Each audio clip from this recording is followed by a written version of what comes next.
It says on your screen it's streaming. Yes, I think we are live. Fabulous. We are live, it's official. So hello everyone that's there this afternoon, and hello if you're watching on replay a little bit later. It's 1 o'clock in the afternoon, so we don't know who's going to be turning up. Hopefully there might be a few. But today I'm really excited to welcome Sarah Ilaria Northe, who was in the January edition of Coach magazine with a very, very powerful article, I think, and something that's very dear to my own heart is the work that Sarah does.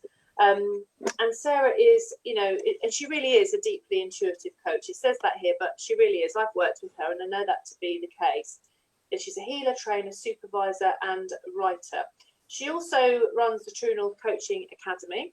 And she has a lot of other things that are in her bio here, which you can have a read in the article. Needless to say, she is fabulous, and she's with us today. And we're going to talk about, we're going to start off talking about inner child work. So welcome, Sarah. Thank you so much for being with us today.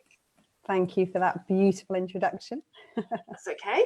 And there's Sarah's article, for any of you that haven't seen that. And, go back and have a read.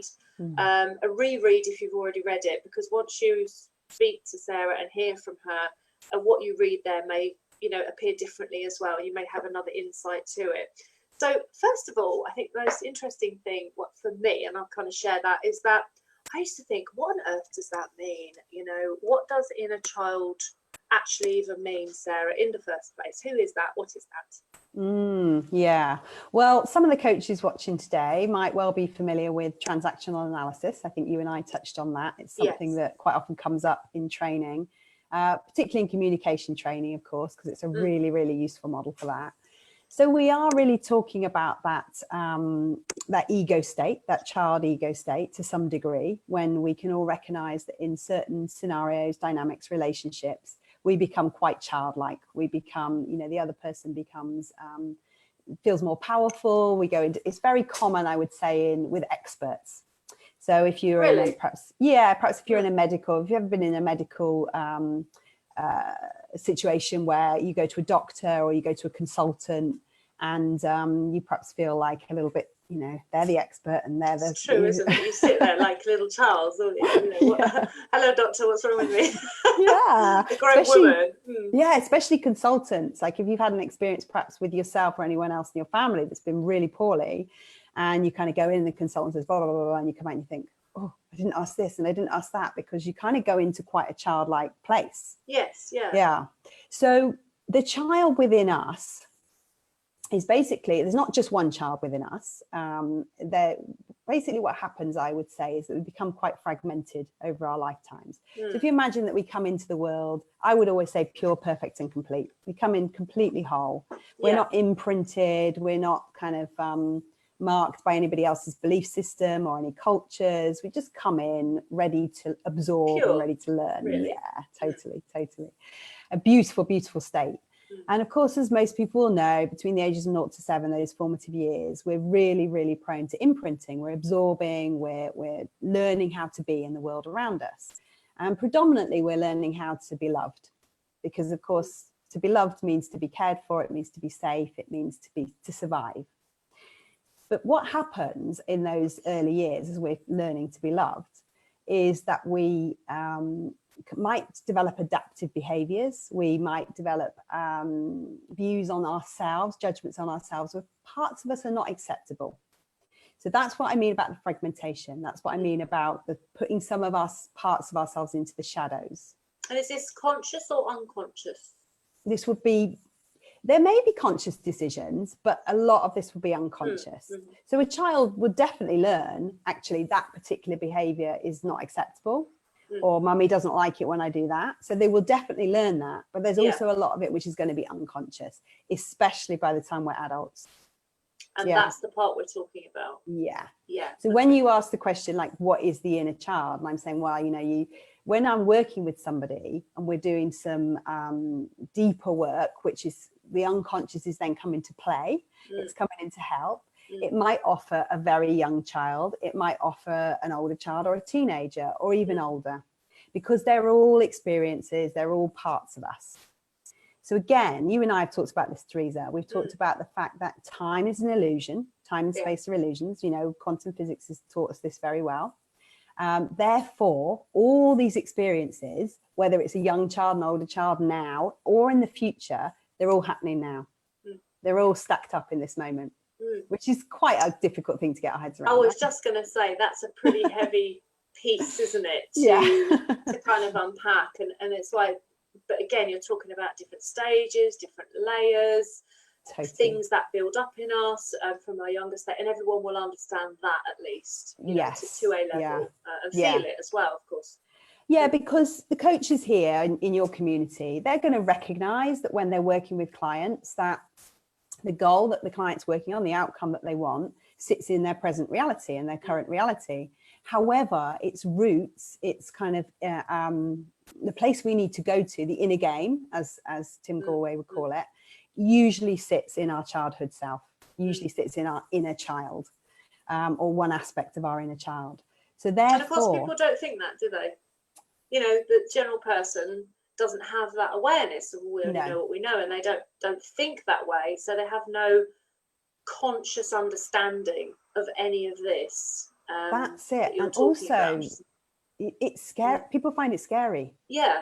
It sounds, I don't know, who's this secret person inside of me that I don't know, this child that I was and now I'm not, but I am. And, you know, it can take a little bit of adjustment. And again, it's all about the language that people think, whether they think it's scary or whether they think that's fascinating. Yes. Whether they're drawn to it or whether they're repelled by that, or whether they're scared of it, of course, which is a big thing, I would think, isn't it? Because we're talking about unpacking stuff here, I suppose. Yeah, basically. And that's really worth clarifying. It's great that you talk about that, because of course it's not therapy in the sense that I think some people will be like, oh my gosh, you know, I've done lots of therapy, I've been to lots of counselling, I don't want to go back there. I you know, it's like, oh, those were not great experiences sometimes, or there's quite a lot of trauma and they don't want to relive the trauma. And it's really important to understand that that's not what we're doing in this process. You don't go and relive it and kind of just, you know, go over it and unpack it with kind of no real, And again. Totally. What's happening in this process is that you're actually going in and rewriting, and you're going in with some power, which you didn't have in the original situation. And this is a big part of inner child work, is that of course, the child, generally speaking, is powerless, right? You know, they don't have the kind of power, resources, wisdom, experience immature. that the adult, that the adult has. So in this process, we can bring all of that in, which means that we're not kind of reliving an experience of trauma and going, oh, there's not much we can do about that. We're going, actually, it's not useful, that is it? It's not useful to go back to something. And this is where people, I think, get very stuck in like, well, there's nothing I can do about it.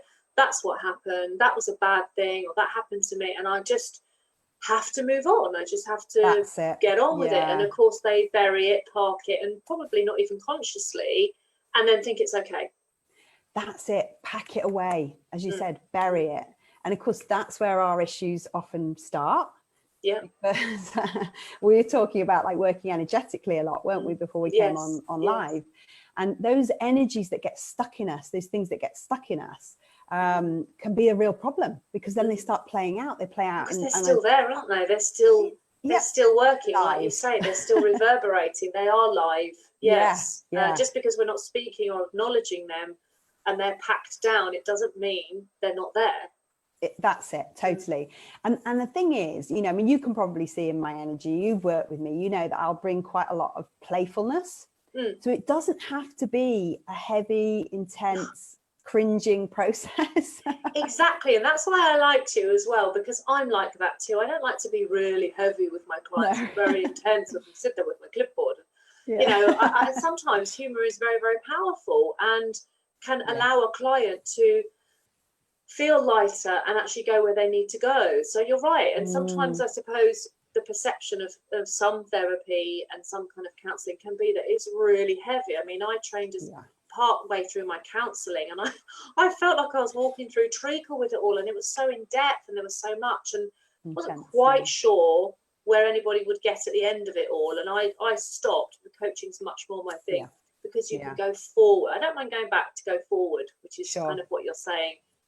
And I'm also saying, that, you know, you can have all of the richness that those kind of very deep therapeutic practices bring, and the forward motion. Yes, yes. And you can play. So it's like, you know, I talk about in, you know, the book, I say, discover the pure wonder of transformational coaching, because it's exciting. Like the child is like full of wonder, right? The child is like, exciting. yeah. And, do you remember when I said to you, when we before we worked together, I said, oh, I feel like I've given myself a gift, you know, like a present. I was really excited and also nervous, but I was excited because I knew a little bit more perhaps than other people might know, like what was in store. So for instance, I had a new client today. She said, oh, I don't know what to expect. I feel a bit nervous. I'm not quite sure. Am I going to find out some things about myself I don't like, and all of this stuff? And so we were sort of, you know, settling all of that down. But for me, it was like, oh,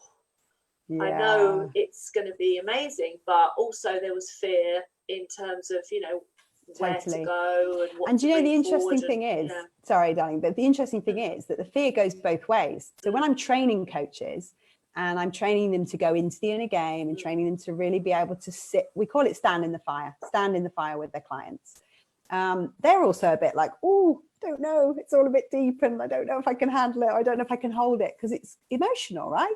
Yes. But it's a whole range of emotions, isn't it? It's everything you bring. And I love the fact that you talk about giving a gift to yourself, because this is all about the relationship with yourself. This is all about healing. And that's what people struggle with. In my experience so far as a coach, that is the part where, and depending what level of awareness they have, that plays a big part, of course. But people that have, you know, let's say a lower level of self-awareness find it really difficult, and I've experienced it directly. They say, I don't really talk about myself. Totally. yucky. And sort of reacts like that, and it almost is like, why is this even like important? Why do we even need to do this? And the reflections once they've done it was that I feel a bit more comfortable with it, but I'm still not quite sure why I need to talk about me, because that feels very self. And I think people struggle with that a lot, you know, when you come to the like self-love piece. And things like that. And one of your questions in the article you've put here, or the subtitles, is it necessary to begin a whole new love affair with yourself? And that's the language that you have used, that I've just used as well, of self-love, which to me is not a love myself thing at all. Like you might think about arrogance or in the mirror or just self-adoration. It's not that at all, because that's not useful or helpful, is it, deeply inside anyone? It's actually very childlike. I mean, I know you've got a daughter and I've got a daughter, and they're probably both that similar age where they can really go, you know, like if I say, oh, you're so beautiful, and she goes, I know. Oh yeah, they do, totally. I'll totally take that. Yeah, I know. And if I say it too much, it's like, yeah, I know. I'm like, oh.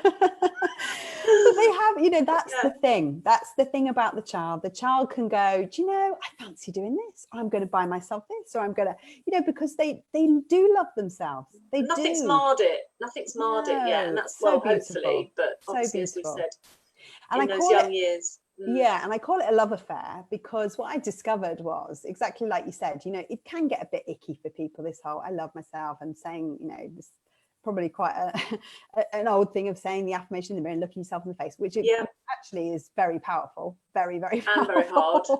Very difficult to do. I helped a client with it, and she had been having some healing, and it was all around self-love, and the healer told her, you know, you must look in the mirror and say that you love yourself. Now, because I've been working with her for such a long time, I knew that would be incredibly hard for her. And all she was doing it as task-based. So she was looking literally in the mirror, I love you, and then carrying on with the day, which of course was landing absolutely nowhere. So we broke it down to something which was much smaller, which she could actually connect with herself and say that she was comfortable with. So it's just too big a piece. Do you know what I mean? Like anything, just sort of bringing it small. You're talking about that pace.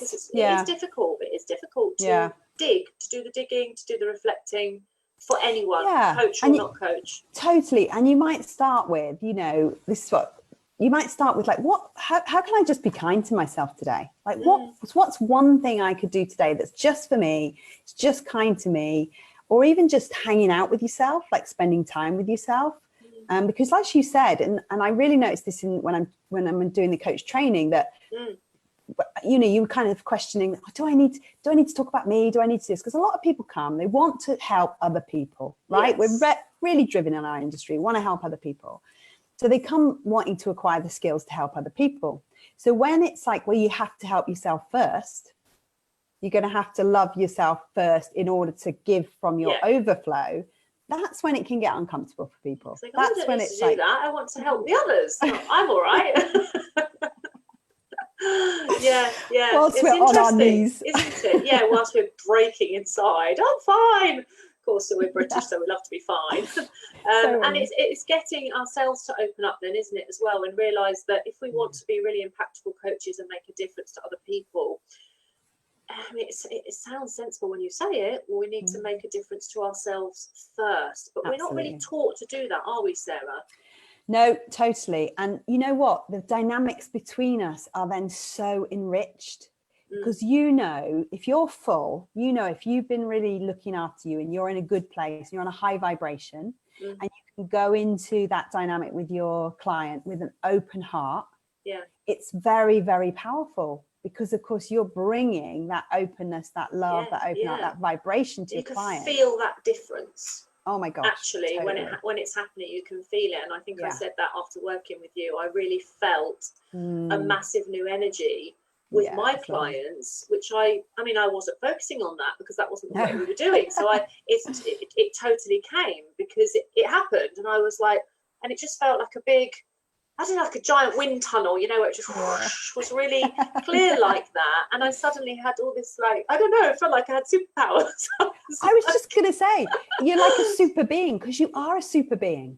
That's it. Yeah, you and are. it actually felt that way. And if I feel that way, then I can facilitate so much more. And it's not about me giving them my superpower, but like you say, it's about being able to hold a much more powerful space for them to then be super. There's like a lovely knock-on effect, which is why we always talk about, you know, coaches need coaches and mentors need mentors and all this. And sometimes I feel that conversation becomes a bit overused because you don't always need to have something going on, but you do always need to be mindful, and you do need to do the work in the places that you need to do, because otherwise then you're just, I believe it's important to be intuitive with what you need when you need it, and not just be doing something all the time, you know? Yeah, so in alignment, we would say, wouldn't we? Yeah. If you're in and alignment, what that means for you, I guess. Yeah. If you're authentic, if you're coming from your heart, you know, then you're going to serve your clients in just, I mean, I see it all the time that those people who can be very technically brilliant, and they might know all the tools and all the theories and all the processes, but they're not bringing their heart, because not because they don't want to, but because there are wounds and traumas and hurts in them that mean that we protect ourselves a little bit in the relationship, right? We kind of like, okay, well, I'll just test it out. And I guess as well, they don't know that they can bring that. It's not something which they think that they use, and so they don't, because we'll just use this. And like you say, we've got these skills, and when you mention to people, you talk about like the heart work and the heart set, sometimes you'll get a okay kind of response. And I tell you what, this is why, this is why as well, we bring the horses in. Yes, because the horses like, open up people's hearts. I mean, the horses themselves, of course, have a massive heart, a ton of animal, but they open people up with that connection, because of course they don't bring any judgment. They don't bring any need. They don't bring, you know, I think you've got dogs. Like many animals, Charlie just potted over here, like, what's going on? He doesn't really care. And let's just clarify why I've brought horses into the conversation, because Sarah does as equine facilitated coaching. So using your horses and the nature and the strength that they are within your coaching, in case anyone's thinking, why are they talking about horses? Because it was something I didn't understand at first, and I thought, I'm not quite sure if I know what that means. Like, before I met you, I didn't know anything about that, as some people might not. So just explain what that is that you use them. So we have a herd, and we use them. I work in collaboration with a company called Learning to Listen, which of course very apt. We're all learning to listen all the time. And what we find with the horses is that they can bring so much so much teaching and wisdom around nonverbal communication. So energy, reading energy. Now they're prey animals, so they're going to respond to our energy from a long way off. So actually learning, so learning how you impact people with your energy before you've even opened your mouth, you can see it with the horses. You can immediately see it. Yeah. So if you want to like develop your leadership, for example, or you want to look at how you're coming across in a particular relationship, if you're trying to do that with another human being, even with us as coaches, right? However much we try and get clean, we're still human. We've still got our judgments. We've still got all our stuff going on, our filters. Horses don't have it. So when someone goes into the barn or the field or the pen with the horse, they're going to get an absolutely pure reflection back of what they're bringing. That's amazing. Yeah. And I'll share with you what I'm thinking there, because my cousin is a very, very keen horsewoman. And when I say very keen, she actually literally prefers horses to humans. And she'll openly say it. Many people do. Yes. And of course, if you're not a horsey person, as we might say, then you'd be like, oh, that's a bit weird. Like, you know. And she is really, really, love her, inept at emotional conversation. I wish she'd be watching today. She wouldn't have the patience. She just wouldn't. Well, she'd listen to this bit about the horses, though. That's what's interesting. And she really doesn't do that. In fact, her biggest expression of emotional communication would be putting something on Facebook, because that's the only place that where she, from a distance, in a safe place, she might express something. Okay. And she lost her mum in 2017, my aunt, you know, very suddenly, very tragically, and her dad died as well. So she's not even 40. So she's had a lot of pain. She's always loved the horses, as did my aunt, loved the horses. And even though she had a very, very dangerous, tragic accident on a horse recently, and she's got a traumatic brain injury from it, and all kinds of stuff has gone on. It's been very difficult. But she cannot wait to get back to those horses. She cannot wait to be in the yard again. And that is all she thinks about all the time, even though it nearly killed her. Yeah. And people will say, like, her husband says, oh, bloody horses, you know, can you just not, you know, he just can't stand it. But for her, I see that it is really something else. And just listening to what you're saying, I think it's relevant, because when people are trying to access their emotions and they're trying to learn to communicate and build better relationships, she's built those fantastically with her horses. I mean, you would think literally she is married to the horse, which energetically in some way she is. Really difficult when one of them had to be put down. But she can't bring that into her human relationships because there's a gap. Right. But it just shows me, and it's interesting, I'm just thinking while you're saying that is what it's providing. Yeah. And she has this really great inner relationship with the horse, but not with the humans. What do you make of that? Well, of course, I'd be interested to help her explore her relationship with herself, because that's where it's going to begin, right? So, you know, how does she actually feel about her, and how does she communicate with her? And because the horses will be able to, it's really interesting with the horses, actually. I mean, I'm going to guess she's in the world of fairly traditional horsemanship rather than what we call natural horsemanship. So they can be quite different in how they honor the animal and how we work with the animal. But fundamentally, the horse, because it's a prey animal, it can't be with inauthentic energy. So if we take a group in and we want to teach about connection or leadership, and somebody's kind of going, you know, they're going into the pen and they're going, I'm fine. Yeah, no, I'm fine. I'm cool. I'm fine. And they're not. Or their ego is coming up in terms of, I want this horse to follow me. It's really, really important. And people are watching, and the horse will be like, whoa, I can't, that energy is not a safe energy. I can't be around that energy. They'll have to move away. Whereas when somebody else might go in and they might be like, oh, I'm really quite anxious, and I don't know, and I'm feeling this, and and they'll start to talk about how they feel, and they'll start to tap into how they feel. And oh my goodness, Teresa, the horse just sometimes we'll see, it's just amazing what they show us. But in that moment, often that's when the horse will come right in close to the person. Right in, because it's like that energy, that real, you're showing me who you are, that's real, I can be with that. So it's almost like it doesn't matter what the energy is, because the horse doesn't No. understand that. It's just receiving your authentic energy. Yeah. Are you being real? Are you showing up? Or are you being driven by your ego? Are you coming in with a, oh, this has got to happen, or that's got to happen? Oh, you've frozen.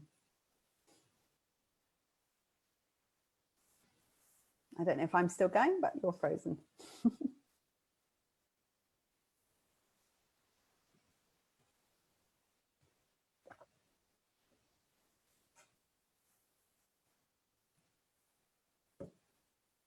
Wondering whether I should come off and come back in again.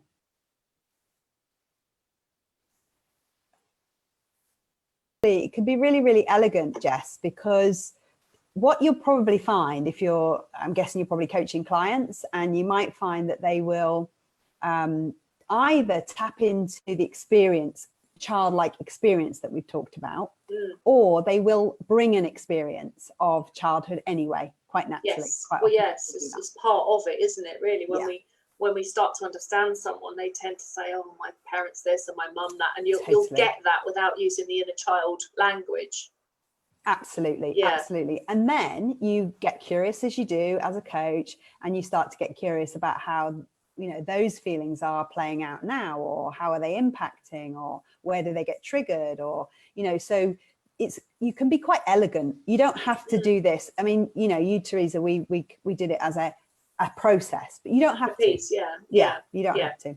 You can. And that was because, as well, it's interesting. Like Jess said, some people won't be aware of that, but it's the work that we all need to do. But actually, if a client presented something like that you aligned with that in your mind as a coach, and you started talking about inner child work, that could really put them off track, because that's not what they understand or not what they're expecting. So again, you've just got to use their language and go with what they are doing. And if they brought that and said, oh, I've done some reading about it, then you could talk about it in the language. Otherwise, I guess you just work in the way that we do, knowing what you know. Does that make sense? Yeah, and also, you know, as I like, we were talking about the book earlier, weren't we? And that for me would be the going back to the first steps of the book, which is your connection and contracting. So, you know, what contract have you got in place? Like, have you contracted that you might work in this way? So I would always contract with people, you know, are you up for, if the unconscious starts to, that we have a play with that, or if the inner child. So I would talk about that within the realms of transformational coaching. But you're quite right, Teresa, if you haven't contracted with a client, and if your contracting has perhaps been quite this level, to then go, oh, right, let's go in there. And they're like, oh, hang on a minute, that's not what we agreed, or that's not my agenda. That's the other thing. It breaks the rapport, doesn't it? The whole thing goes off, really. It's really very interesting. And before we got really interrupted by the tech world, we were just talking about, just to wrap up on the horses thing, not to break you, but just to wrap up on that, because it's so interesting that you were just talking about how the horses would energetically connect. And I think I was just about to say, so if someone was, you know, because sometimes people say, oh, I've got to be quiet around the horses, you know, you mustn't startle them, or you mustn't be this, or, you know, just be. And actually, I always thought to myself, that makes me then feel nervous of the horses, because I cannot be myself. And of course, appreciate the cars and the lanes, a different thing. But if, as long as you are what you are, the horse would respond to that. So it's not like they don't like energetic people that are perhaps louder and more confident. As long as you are really that, and you're not just like rah, rah, rah, in that way. Is that true, or is that, am I on the wrong track? Well, again, you know, they're beings, they're living, breathing beings. So, you know, you would be respectful of their energetic space, just like you would another person, wouldn't you, Teresa? Yeah, you wouldn't run up and scream in their face and all that kind of stuff. But if you were naturally buoyant, and you know, sort of quite loud or happy or laughing, that wouldn't put the horse off in any way, as long as it's genuine and in context. So it's really fascinating, actually. We use the horses as well with children. And we use the horses with children who, many of whom aren't able to get on. They're not thriving in mainstream education. Now, that might be because they've had trauma. It might be because they're on the spectrum, or they've got some kind of learning difficulties. So again, you know, it's fascinating to see how the horse responds to the heart of the person.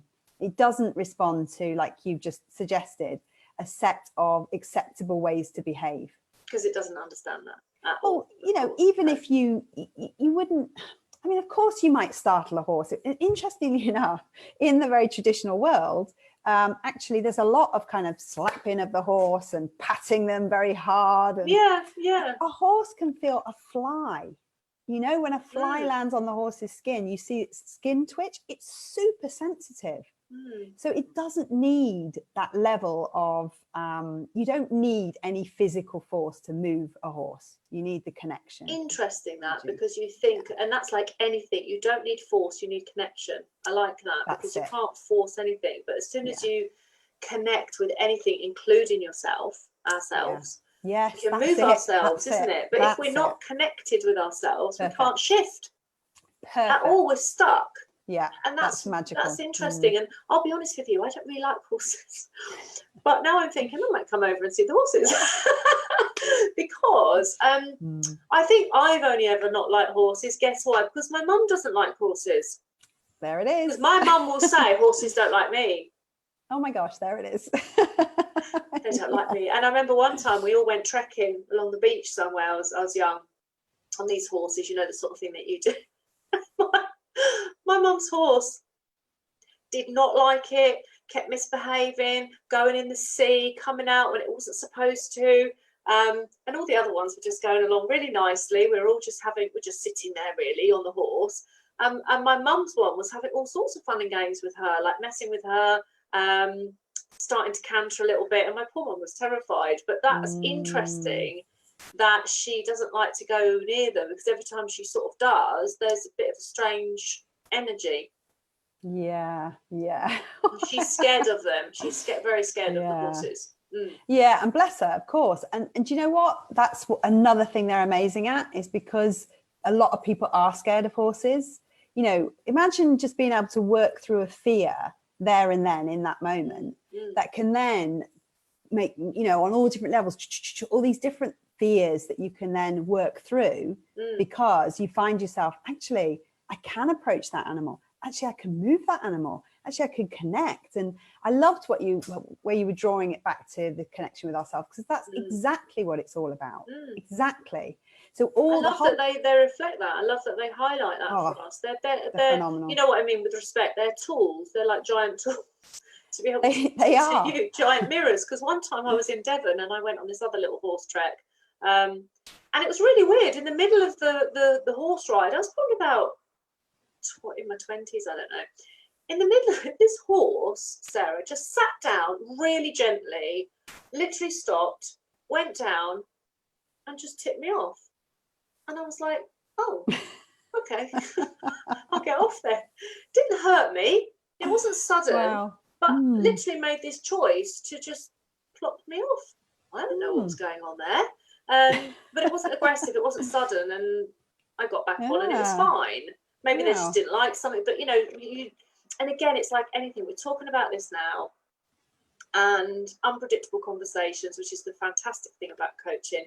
And then that's making me go back to a couple of things and reflect about that energy there, or what might have been going on with me. You know, was I being truly authentic? How was I feeling? I mean, I actually can't remember, to be honest, because they're silence examples, and I haven't done lots of horse riding. But that's interesting, because again, it's just a shift of perspective, which is what all of this really is, isn't it? Yeah, that's it. All about that. We all use different language and terms and descriptions, but it's all about that's it. Changing perceptions, because as we know throughout the coaching world, you know, it's not, we take Dilt's logical levels, we've got our environmental and our behavioral stuff at the bottom. If we go up and we shift stuff around our filters, that's when we can create a different reality, isn't it? That's when we create a different. It's so hard, and this is why we're all here, helping ourselves, helping others, because making those shifts, it can be so difficult. And sometimes I do think to myself, why is everything so difficult for everybody? Well, do you know what? It's difficult when we're trying to do it with our heads, just our heads, and we're trying to do it consciously and only consciously. That's when it's really hard. So this is why I've always loved to work with the unconscious and engaging the unconscious, because that knows everything, doesn't it? Totally. It's got everything. There we are. like going away at it, I can't find these answers. And actually it's a great tool, of course, our cognitive thinking, but everything, all the knowledge is elsewhere.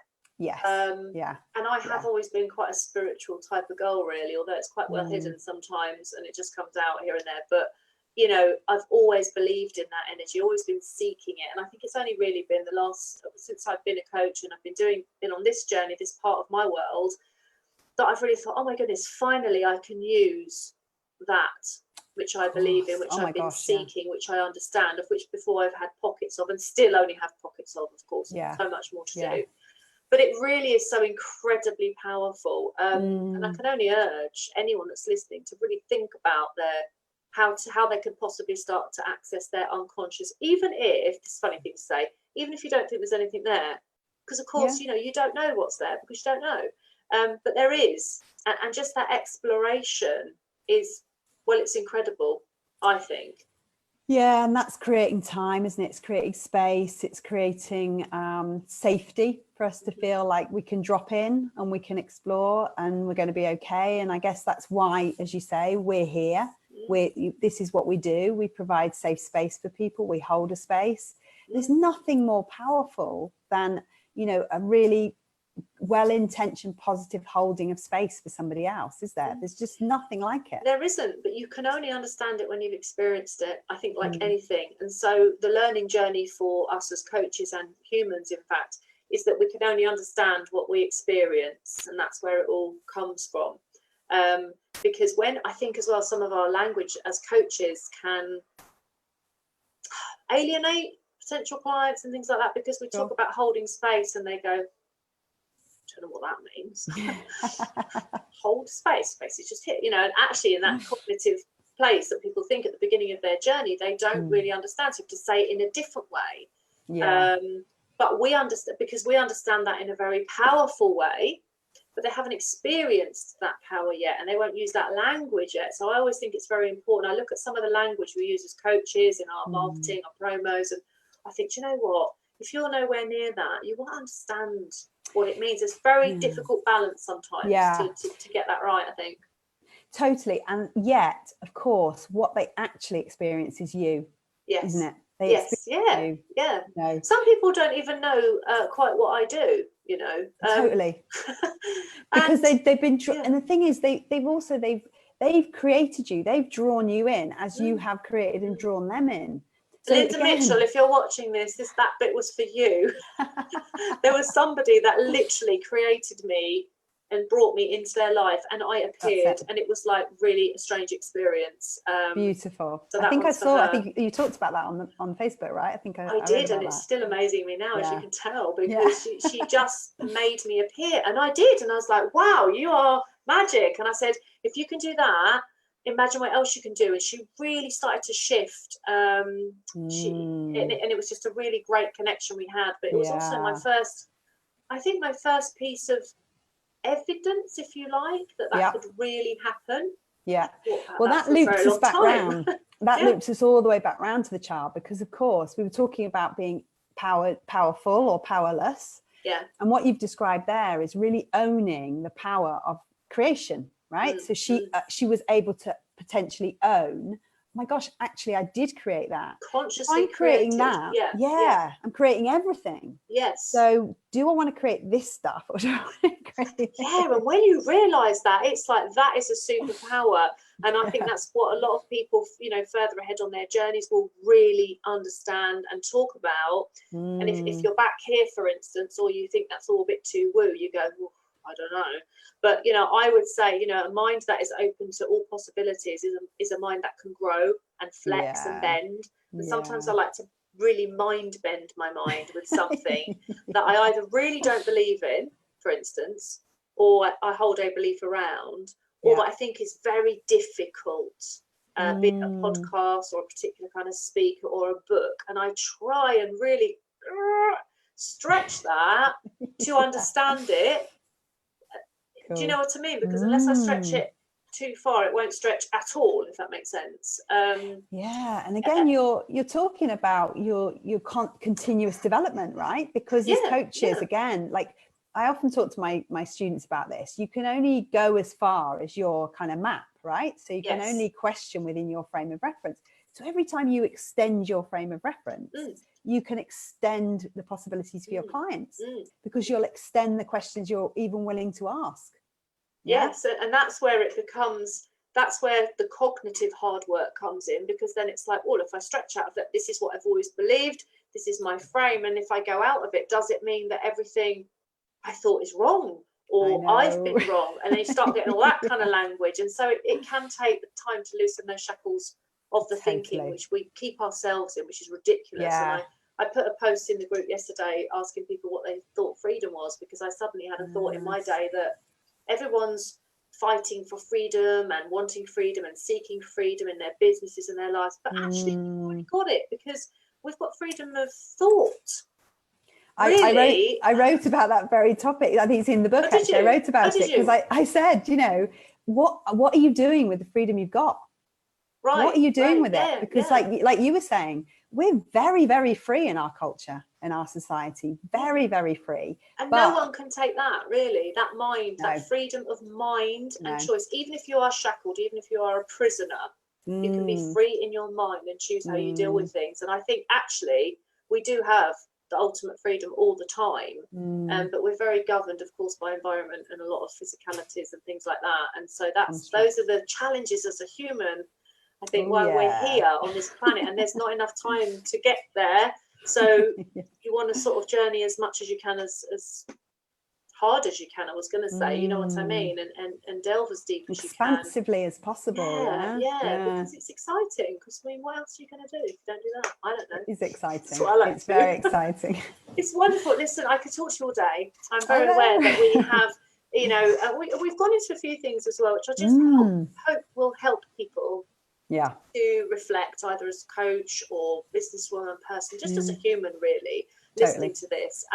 I'm going to see, I mean, certainly you can put your link in to your book or website or anything that you think is useful. If you would like to connect with Sarah, she's really easy to find in the magazine and through the links. And the book, I've got the book. It's really, really good. Like I said to you before we went live, I've nearly finished it.